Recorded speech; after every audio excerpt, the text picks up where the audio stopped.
और बेमिसाल फैसलों और दूरगामी सोच से धौलपुर देश और प्रदेश में चर्चा का विषय बन चुका है। दरअसल प्रदेश में कोरोना वायरस की दस्तक के साथ ही धौलपुर जिला प्रशासन की तरफ से दूरगामी सोच को अपनाते हुए कुछ बेमिसाल फैसले किए गए, जिसके चलते धौलपुर जिले के आम लोग आज सुकून में हैं।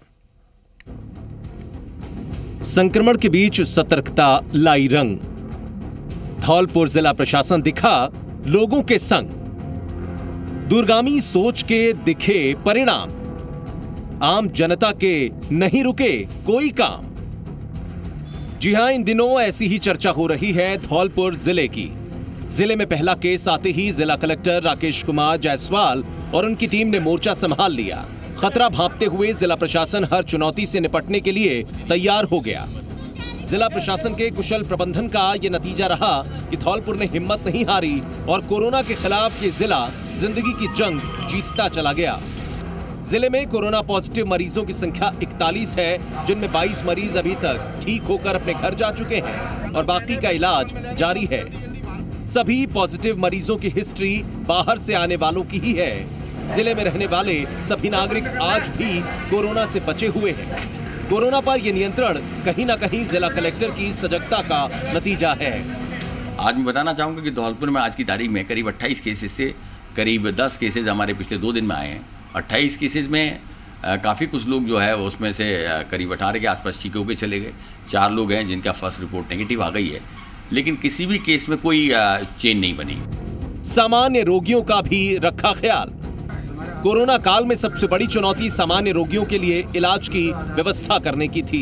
इसके लिए कलेक्टर के आदेश पर धौलपुर शहर में 10 जगहों पर विशेष ओपीडी बनाई गई। सोशल डिस्टेंसिंग की पालना होने के साथ साथ मरीजों को उनके घर के नजदीक ही उपचार देने की व्यवस्था की गई। इससे धौलपुर जिला चिकित्सालय पर लोड कम करके उसे कोविड-19 के उपचार के लिए विशेष कोरोना अस्पताल बनाने में खासी मदद मिली।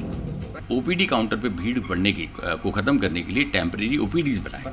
टेम्परेरी ओपीडीज का ये असर हुआ कि लोकल जो कैचमेंट एरिया था उसी में वहाँ लोग अपना आए, उन्होंने इलाज किया, निःशुल्क पर्ची, निःशुल्क दवा और वहीं कंसल्टेशन किया गया।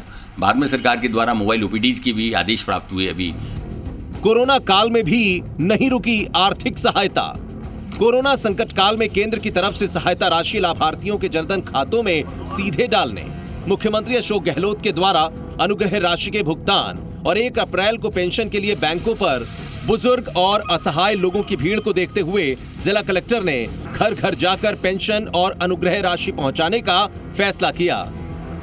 इसके लिए बैंक मित्र और इंडिया पोस्ट पेमेंट बैंक के प्रतिनिधियों से मदद ली गई। करीब 450 टीमों के जरिए 4,17,000 से ज्यादा खाता धारकों को करीब 90 करोड़ से ज्यादा की राशि का भुगतान किया गया। जिला कलेक्टर का लक्ष्य जिले के 5 लाख लोगों तक 100 करोड़ की राशि का भुगतान करने का है, जिसमें टीमें लगातार लगी हुई हैं। यही कारण है कि धौलपुर मॉडल की पूरे देश में चर्चा हो रही है और इस मॉडल को कई जिलों में अपनाया भी गया। हम लोगों ने धौलपुर में व्यापक स्तर पर इस बात को सुनिश्चित किया कि कोई भूखा ना रहे और कोई पैदल ना चले।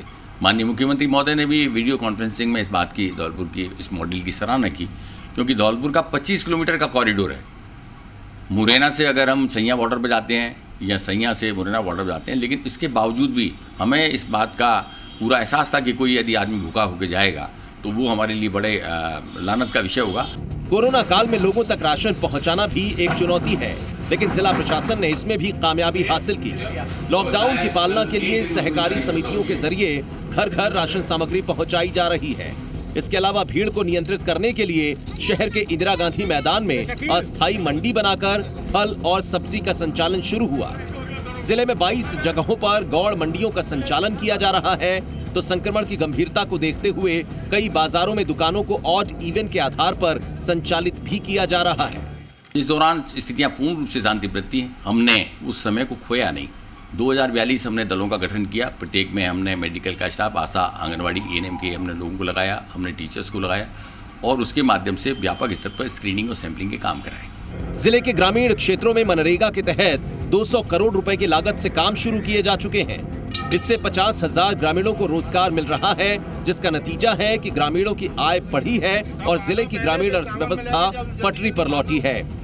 स्वच्छ भारत मिशन के तहत जिले में अपूर्ण 10,000 शौचालयों के निर्माण कार्य जिला प्रशासन ने शुरू करवाए और इन सभी निर्माण कार्यों के दौरान सोशल डिस्टेंसिंग का ख्याल भी खूब रखा जा रहा है। सबसे बड़ा जो मुद्दा पैदा हुआ हमारा वो था पेंशन वितरण का। 1 और 2 अप्रैल को छुट्टी थी, जनधन अकाउंट्स में दुनिया भर का पैसा आया, लोगों ने बड़ी भीड़ लगाई, उसको हमने नियंत्रित करने के लिए एक रणनीति बनाई और रणनीति ये बनाई कि हमने 475 टीम लगा के डोर टू डोर पेंशन वितरण बांटने का एक सिस्टम बनाया। राष्ट्रीय स्तर का एक ऐसा मॉडल स्थापित किया। मुझे बताते हुए खुशी है कि आज की तारीख में करीब 4.25 लाख लोगों को करीब 92-93 करोड़ रुपए की राशि वितरित हो चुकी है और मैं उम्मीद करता हूं कि अगले 7-8 दिन में हम 5 लाख लोगों को 100 करोड़ रुपए से अधिक की राशि डोर टू डोर वितरण के माध्यम से वितरित करेंगे। जिले की सीमा से सटे मध्य प्रदेश के मुरैना और उत्तर प्रदेश के आगरा जिले के साथ ही प्रदेश के भरतपुर जिले में कोरोना संक्रमितों की संख्या में लगातार हुए इजाफे को देखते हुए धौलपुर जिले की सीमाओं को सील करके कड़ी निगरानी बरती जा रही है। बाहर से आने वाले लोगों की लगातार मॉनिटरिंग हो रही है। कोई भूखा ना सोए, इस पर जिला कलेक्टर की खास नजर है। प्रशासनिक स्तर पर अधिकारियों की अलग अलग कमेटियां बनाकर जिसमें 8,000 से ज्यादा वॉलंटियर्स को शामिल किया गया, सभी सेवाएं दे रहे हैं। कुल मिलाकर एक कुशल प्रशासनिक प्रबंधन ने धौलपुर को कोरोना के संकट के बीच भी सुरक्षित रखा है। भानु शर्मा, जी मीडिया, धौलपुर।